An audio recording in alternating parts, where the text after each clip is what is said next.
연애에서 감정 기복이 심해지는 경우가 몇 있습니다. 그중 누구나 겪을 수밖에 없는 순간은 바로 이별이 찾아왔을 때죠. 슬프고 후련하고 공허하고 막막하고 이런 여러 가지 감정을 패키지로 경험하게 되는 겁니다. 이때 사람들이 하는 대표적인 행동 중 하나가 카톡 프로필이나 인스타 계정에 무언가 변화를 주는 거예요. 당장 머리를 자르거나 새로운 일을 시작하거나 같은 건 좀 부담되기도 하고 어느 정도 용기가 필요합니다. 근데 이건 손가락만 띡띡 놀리면 끝이에요. 그에 비해 다른 사람들이 내 심경을 더 빨리 알아차려주기까지 하고요. 그러다 보니 헤어진 다음 상대에게 미련이 남아있거나 다시 만나고 싶을 때는 그 사람의 마음을 체크하기 위해 카톡 프로필을 그렇게 염탐하는 겁니다. 문제는 그런 마음으로 프로필을 보면 온갖 의미 부여를 하게 된다는 거예요. 얘가 아직 미련이 남은 건가? 나 보라고 이러는 거야? 연락 오면 어떻게 해야 되지? 이건 재회의 신호가 아닐까? 이렇게 자기가 보고 싶어 하는 것만 보이고 쓸데없는 걱정이 너무 많이 개입되죠. 그런 오해와 억측을 방지하기 위해 전 남친 카톡 프로필 심리를 총정리해 드리겠습니다. 무려 8가지나. 물론 카톡 프사뿐만 아니라 인스타에 올리는 사진과 글까지 포함이 돼요.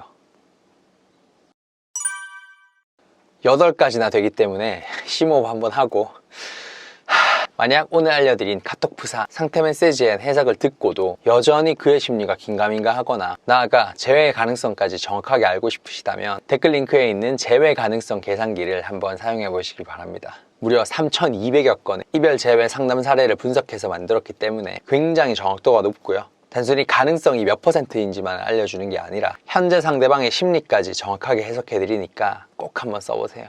첫 번째, 내가 찍어준 사진. 내가 찍어준 사진을 헤어지고 프사로 올리는 남자의 심리는 뭘까요? 많은 분들이 이걸 100% 미련이 남은 거다 라고 말하긴 하지만 섣부른 판단입니다. 좀 더 디테일하게 파고들어 볼 필요가 있어요. 갑자기 내가 찍어준 사진으로 3-4장씩 도배를 한다면, 또는 계속 주기적으로 올라온다면 일부러 그걸 셀렉했을 의도가 다분하니 다시 만나고 싶다는 신호를 보내는 게 확실합니다. 그냥 먼저 연락하면 될걸 굳이 소심하게 왜 그러나 싶으시겠지만 나름 귀엽게 매력이 있음을 티내는 거라고 할 수 있죠. 하지만 1장, 2장 정도라면 그 심리가 정반대에 가까워요. 이별도 했겠다, 새 마음 새 뜻으로 프사를 올리려고 하는데 새로 찍은 사진이 없거나 제일 잘 나온 게 그 사진이라 올렸을 가능성이 높습니다. 오히려 너무 아무렇지 않기 때문에 더 이상 뒤를 돌아볼 생각이 없으니까 전 여친의 흔적임에도 불구하고 자신의 변화를 다른 사람들에게 알리는 용도로 그 사진을 사용한 거예요. 혹시나 속상해 하실까봐 좀 순화해서 얘기하긴 했는데 좀 더 툭 까놓고 얘기해드리자면, 이제 솔로가 됐으니까 단순히 다른 여자들한테 잘 보이기 위해 전 여친이 찍어준 사진을 올린 겁니다. 참고로 사진뿐만 아니라 내가 사준 옷이나 물건도 마찬가지. 올라오는 사진에 틈만 나면 그것들이 등장하면 미련의 신호라고 봐도 되겠지만, 가끔씩 등장하는 정도라면 그날의 OOTD상 착용한 것 뿐이에요. 나쁜 새끼 라는 생각이 드는 게 당연합니다. 하지만 그의 입장에서 보면 어차피 헤어진 마당에 전 여친 눈치를 볼 필요가 없다는 사실에 충실한 것 뿐입니다. 두 번째, 이성과 있음을 암시하는 사진. 여자랑 같이 갈 법한 카페에서 여자가 찍어준 것 같은 사진이 대표적일 겁니다. 또는 술이나 커피가 있는 테이블 너머에 여자의 폰케이스나 원피스 자락이 보일 수도 있어요. 이런 경우는 둘 중 하나입니다. 정말 환승했거나 멘탈이 굉장히 흔들리고 있거나, 얼마나 주기적으로 그걸 올리느냐에 따라 이 중 어느 쪽인지 알 수 있어요. 헤어진 지 얼마 안 됐는데 그런 사진이 2-3번에 한 번꼴로 올라온다? 일부러 그러는 겁니다. 아직도 미련이 남아서 뭔가 나를 자극하고 싶긴 한데 멘탈이 제정신이 아니니까 무리한 질투 유발을 시도하는 거예요. 솔직히 정말 무리수지만요. 물론 내 쪽도 미련이 가득한 상태라면 그런 유치한 도발에도 반응을 하게 될 거고, 어쨌든 결론은 둘 다 미련이 있는 거니까 그런 무리수에도 호응해주면서 재회를 시도하면 됩니다. 하지만 내가 그냥 약간 미련이 있는 정도거나 나는 헤어진 후에 오히려 후련한 상태라면 진정성도 안 보이고 유치하기까지 한 그 행위에 굳이 반응을 해줄 필요가 없죠. 벌써 딴 여자 생겼구나, 응? 잘 살아 하고 확실하게 놓아주면 돼요. 만약 여자랑 있는 것 같은 느낌의 사진이 잊을만 하면 올라오는 정도일 뿐이라면 얘기가 달라집니다. 나한테 질투 유발을 하기는커녕 정말 새로운 사람이 생긴 거라고 보는 게 합당해요. 남자가 미련이 남고 재회를 원한다면 목표의식이 지나치게 강해집니다. 그래서 틈틈이 잊을만 하면 질투 유발을 하는 인내심이 필요한 연출을 거의 하지 못해요. 따라서 그런 사진이 가끔 한 번씩 올라온다는 건 썸녀나 여친이 된 다른 그녀가 찍어주는 사진이라고 보는 게 제일 자연스럽죠. 세 번째, 사진을 내리는 것. 남녀를 불문하고 멘탈이 약한 사람, 부정적인 감정을 쉽게 드러내는 사람이 많이 하는 행동입니다.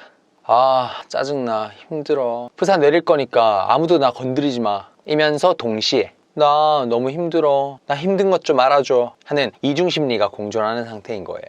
사실 이건 나에게 미련이 있다거나 우리 사이가 완전히 끝났음을 암시하거나 연락하지 말라고 경고를 하는 거거나 나한테 힘든 걸 알아달라고 하는 거거나 하는 것 따위가 아닙니다. 나와의 이별이 감정 기복의 원인이 되었을 뿐 원래부터 자기가 힘들면 이런 식으로 자기 감정을 표출하는 사람일 가능성이 커요. 그러니 프사를 내린다는 것 자체에는 큰 의미부여를 할 필요가 없습니다. 친구랑 싸웠을 때도 내릴 거고 일 때문에 스트레스가 폭발해도 내릴 거고 갑자기 세상에 혼자인 것 같은 느낌이 들 때도 프사를 내리는 사람일 테니까요. 네 번째, 프사가 자주 바뀌는 것. SNS에 뭔가를 많이 올리는 사람은 딱 두 부류입니다. 현생에 만족을 못하거나 외로운 사람 혹은 그게 업인 사람.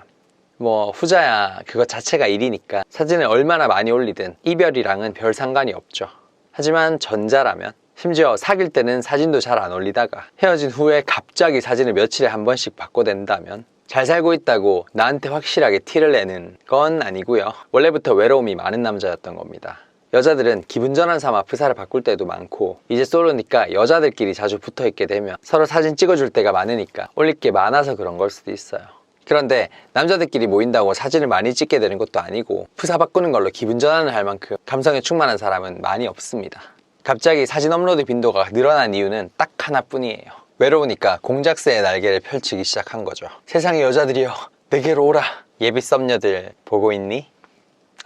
여기서 짚고 넘어가야 할 건 새로운 사진으로 바꾸는 기간이 열흘에서 2주 정도의 텀이라면 그렇게 자주라고는 볼 수 없어요.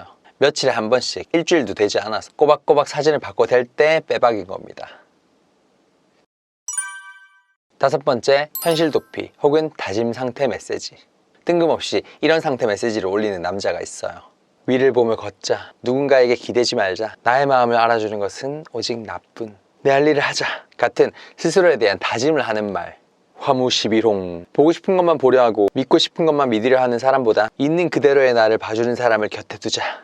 이런 염세적이면서 있어 보이려고 하는 내용. 또는 카르페디엠이나 이런 배경사진, 이런 글귀 캡처 같은 현실과 동떨어진 감성적인 모습을 보이는 것. 이 심리들은 모두 같습니다. 이별이 너무 아파서 또는 너무 슬퍼서 어떻게든 그걸 다른 걸로 승화시키고 싶은 거예요. 남들이 볼 땐 중2병처럼 보이더라도 감성이 폭발한 그에게는 그게 자신을 위한 특별한 또는 숭고하기까지 한 의식 같은 느낌인 거죠. 그래서 이런 사람들 대부분은 적당한 타이밍에 쓱 톡 하나 보내주면 아닌 척하면서 잘 받아주는 경우가 많습니다. 여섯 번째, 즐겁게 노는 사진을 올리는 것. 원래부터 그 사람이 파리피플 여행 홀릭이었던 게 아닌 이상 헤어진 지 얼마 안 됐는데 갑자기 이런 사진을 올린다면 이별로 인해 어떠한 심경 변화가 생긴 겁니다. 이걸 보고 보통 두 가지 정도의 해석을 할 수가 있죠. 나를 자극하기 위해 보란 듯이 올린 거다. 아무렇지 않은 척하고 싶은 거다. 솔직히 둘 다 맞습니다. 자기가 이별에 매몰되어 마냥 우려하는 사람이 아니라고 자기 암시도 할 겸 나한테도 헤어지고 힘들어하는 약한 사람이 아니란 걸 보여주고 싶은 거예요. 우리가 주목해야 할 건 그 중에서 어느 쪽 마음이 더 크냐입니다. 헤어진 직후에만 즐거운 사진을 바짝 올리다가 어느 순간 시들해진다면 나한테 보란듯이 그랬던 게 더 크다고 볼 수 있어요. 나랑 헤어진 게 그만큼 힘들고 미련이 남으니까 굳이 잘 지내는 척을 하는 거죠. 하지만 그렇게 잘 노는 모습을 2달 이상 유지한다면 진정으로 자유를 만끽하면서 전 여친 생각 따위 확실하게 잊게 된 겁니다. 일곱 번째, 음악 변경. 갑자기 프로필에 등록된 음악이 바뀌었다? 다들 알고 있는 미련의 신호예요. 원래부터 그 사람이 듣던 노래가 아닌데 이별을 주제로 한 노래거나 미련 섞인 감정이 들어있는 가사라면 100%죠. 이 노래가 내 마음이야, 부디 알아주겠니? 특히 그 사람의 멘탈이 강하지 않을 경우, 자신감이 넘치는 게 아닌 남자일수록 자기도 이게 유치하고 뻔하다는 걸 알아도 감정에 취해서 이런 식의 티를 내게 되는 겁니다. 하지만 그게 아닌 파리파리 신나는 노래라면 이제 솔로니까 기분 째진다, 달려 달려인 거고요. 평소에 좋아하는 장르나 가수의 노래다? 그냥 기분 전환 겸 바꾼 거지 이별 여부랑은 아무 관계가 없습니다. 그런 의미에서 평소에도 이별 노래, 슬픈 노래를 좋아했던 사람이라면 미련의 신호조차 아닐 가능성이 높은 거고요.